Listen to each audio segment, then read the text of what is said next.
देखो, तुम्हें जो चाहिए सब मिलेगा।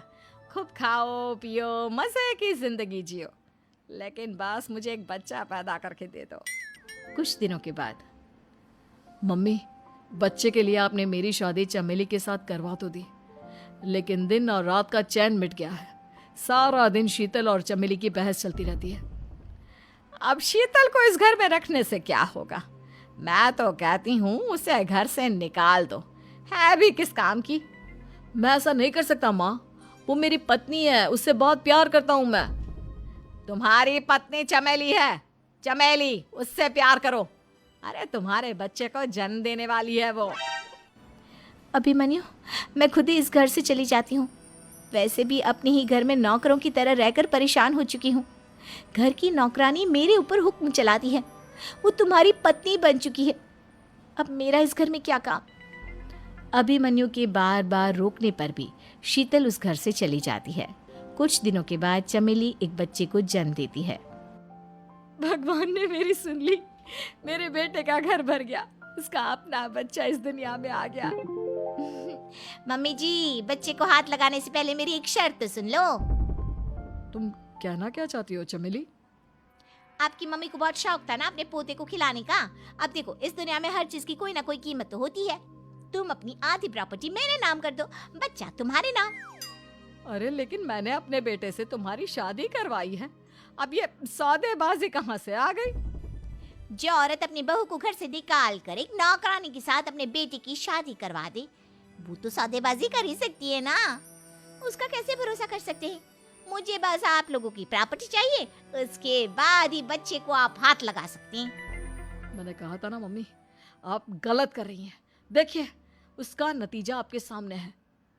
जब शीतल को पता चलता है कि अभिमन्यु और चमेली का बच्चा दुनिया में आ गया है, तो वो अपने घर पहुंचती है। अभिमन्यु, कहाँ है आपका बच्चा? क्या मैं उसे देख सकती हूँ? कुछ भी मत पूछो शीतल, माँ की हुई एक गलती हम लोगों पर भारी पड़ रही है। वो नौकरानी अपनी औकात पर आ गई है और अब हमसे अपनी आधी प्रॉपर्टी मांग रही है, वो भी बच्चे के बदले में। एक बात कहूँ अभिमन्यु, आप उससे कुछ भी देने से मना कर दो। अरे कैसी बात कर रही हो? मेरे बेटे की औलाद है उसके पास, ऐसे कैसे मना कर दे?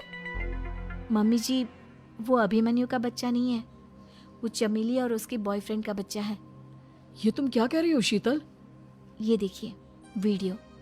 चमेली और उसका बॉयफ्रेंड आपस में बातें कर रहे हैं कि उन दोनों ने मिलकर आपको बेवकूफ़ बनाया है और अब इस बच्चे के बदले आपसे प्रॉपर्टी भी हड़प लेंगे। हे भगवान, ये मुझसे क्या हो गया? ना तो बच्चा मिला और अपने बेटे की नौकरानी के साथ शादी करवा दी सो अलग। अब क्या होगा? मुझे माफ कर दो शीतल, मेरी वजह से तुम्हें बहुत तकलीफ हुई है। अभिमन्यु, मैंने कहा ना, उस नौकरानी को उसके बच्चे सहित इस घर से बाहर निकाल दो। लगता है मेरे अभिमन्यु का बाप बनने का सपना अधूरा ही रह जाएगा। अभिमन्यु, अपनी मम्मी से कहो कि परेशान ना हो। आपको याद है एक बार हम एक IVF सेंटर गए थे, मैंने फिर से वहाँ जाकर बात की थी और आपको पता है इस बार मैं प्रेग्नेंट हूँ, क्योंकि हमने वहाँ पर प्रोसीजर करवाया था जिसकी वजह से मैं प्रेग्नेंट हो गई थी। और इस बात का पता मुझे बस कुछ महीने पहले ही लगा है। हमारा बच्चा इस दुनिया में आने वाला है अभिमन्यु। मुझे माफ कर दो शीतल बहू, मुझसे बहुत बड़ी गलती हो गई। कोई बात नहीं माँ, लेकिन अब हमें उस धोखेबाज नौकरानी को इस घर से बाहर निकालना है और इस घर की मालकिन को वापस घर लाना है, वो भी अपने बच्चे के साथ।